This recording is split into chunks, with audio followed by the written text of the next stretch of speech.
You know, the story of the 21st century so far has been all about trucks, and many of those offerings being sport utility vehicles. Of all the manufacturers, Toyota is perhaps the most prolific. They've already launched the Sequoia and the RAV4.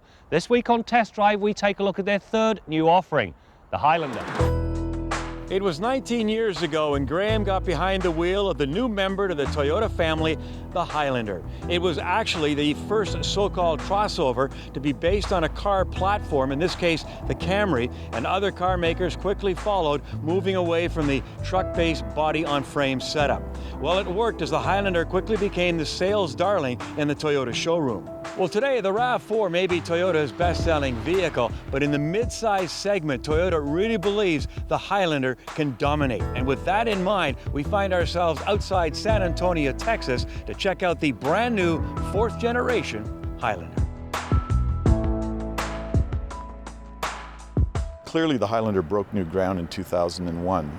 It strayed away from the body-on-frame type truck product that was out and provided the consumers with all the utility of a larger type vehicle, but due to its lighter nature, better fuel economy and more practicality for people that wanted all the utility but not off-road capabilities. When Highlander broke new ground in that segment, it drew a lot of entries from other competitors and brought a lot of consumers into that segment, and it only continued to evolve and grow from there. The latest third generation Highlander was the best yet prior to this one, and was very successful, and clearly in the case of this generation Highlander, it only gets better. So we're excited about the prospects for this next generation, including the hybrid, which is just an amazing story.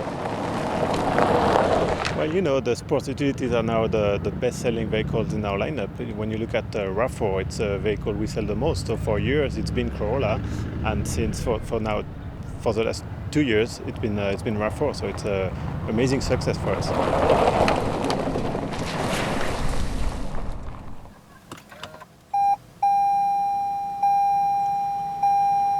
So it's an all-new generation, completely redesigned.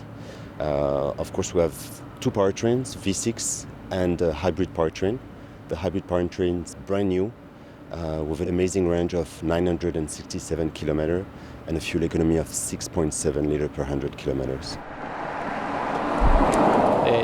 The thing that I'm most proud of with this project was being able to create it with our North American counterparts. Although this car was engineered in Japan, I spent up to 3 months in Indiana in 2019 working on the car with everybody. As an SUV, the design had to show strength, so we wanted to show that, but also as a Highlander, we wanted to show the sophistication as well.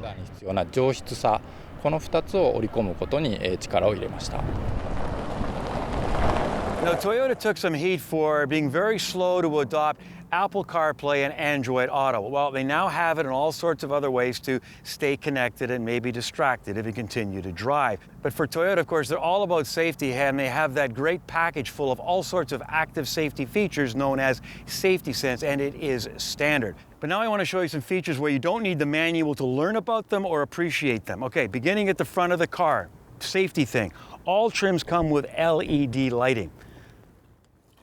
Heated wipers, that's a big one in January. Also, all the glass is called acoustic glass, so it really does keep the interior that much quieter. Speaking of January, the backup camera, you're backing up, it's covered in slush, you can't see anything. Well, Toyota has thought of everything. Turn on the rear wiper, and guess what happens to the backup camera?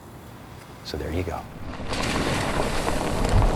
Now, the Highlander, like a lot of vehicles in this segment, especially the larger SUV luxury segment, come with the back bench, 7, 8-seater. However, I said this before in the previous generation of this vehicle, I'm crash test dummy size, not very tall. And do I look comfortable back here? No, I don't, and I'm not. And if you put somebody in all these seats and they had a little luggage, there's no cargo room. Now, what's happening is car makers are building these multi-seated SUVs for people who don't want to buy a minivan. I mean, this is basically a car trying to be a minivan. So here's my challenge. Go to a dealership, drive the Highlander. You'll like it, but take the family and take some luggage to make sure it works. However, at the same time, why don't you hop into a Sienna, a real minivan, and see where you're happiest. I mean, it just might save your marriage. Your RAV4 is your best-selling vehicle today. It is. Is it up to the Highlander now to catch it, or what's the thinking inside?